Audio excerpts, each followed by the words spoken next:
If someone was after a recommendation, a budgeting tip, say, what would you tell them?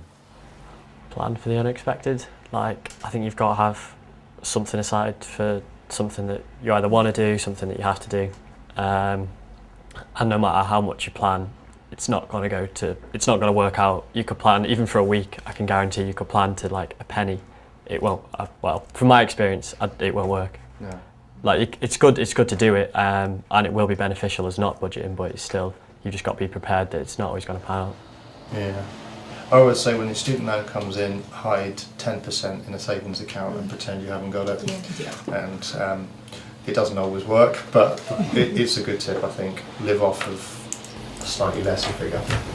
My advice is slightly different in the sense of, I think you shouldn't be too militant. You should recognise that the reason you're here is to be a student, and if you want to make sure that that remains the priority, then you need to be as little stressed about other things like, you know, your financial security as possible. You know, the reason why we have student loans and stuff is so that you are able to do that. You don't have to think about working and running a course with a degree at the same time. You know, there is a level of difficulty to a degree, and it requires a level of focus. And so I would say just kind of obviously really be aware of what you're spending, but never allow that to really take over your kind of the reason that you're here, essentially. It really doesn't hurt to subsidise it as well, because everyone in this table at least has, my job's only casual, and I like it that way, because if I want an extra £15-20 I'll take this little job or something. But obviously you're at university, you're paying an awful lot of money for it, so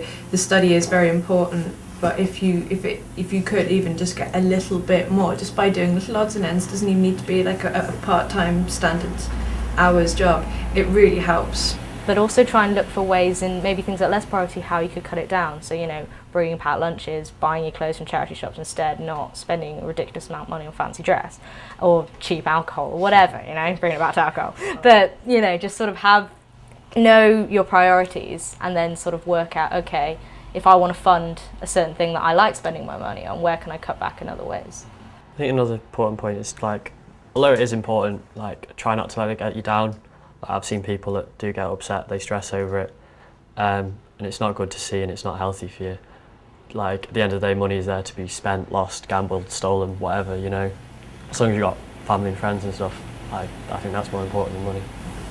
It's getting a bit sentimental.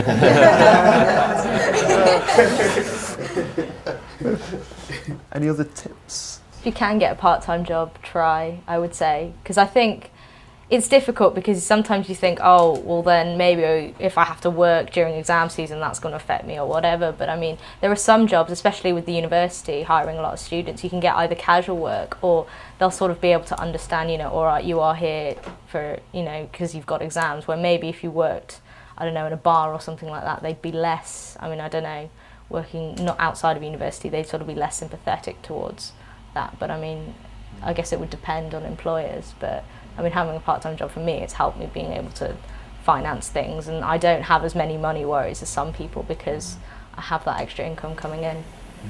And also, introduce a kind of value for money kind of mentality within your household or amongst your peers, so that if they do recommend doing something like an activity, always first thought be, oh, can we do it cheaper? And that really catches on. If you really continue to do that, you'll find that you're negotiating the price of everything, and you're being a lot more savvy and kind of shrewd with your money. So I would say just kind of always talk about, when you hear a cost, always talk about it. Say, is that how much it's supposed to cost, or can we do it for cheaper, or shall we get more people involved and that'll bring the money down?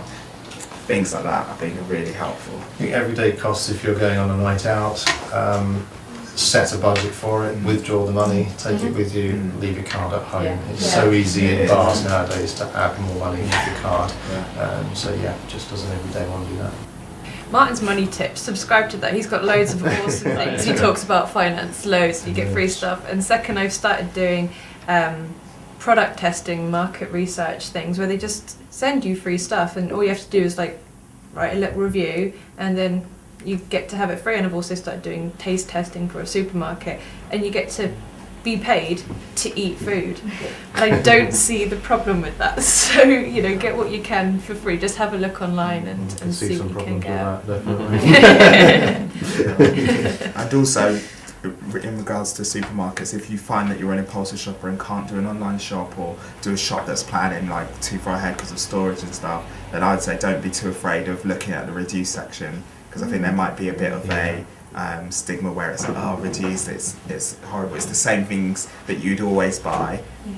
If you're going to eat it today, you might as well just purchase that because it will be cheaper. I think that's if you're an impulse buyer. It's a good learn tip when they to- put it out as well, and Yeah. learn which ones do it. I know one of my friends. It's like a co-op, isn't it? Well, I'm not sure. I don't do co-op, but one of my friends, he actually walks for about 40 minutes to a Sainsbury's because he knows that they you know, basically make everything like a quarter of the price towards the end. Yeah.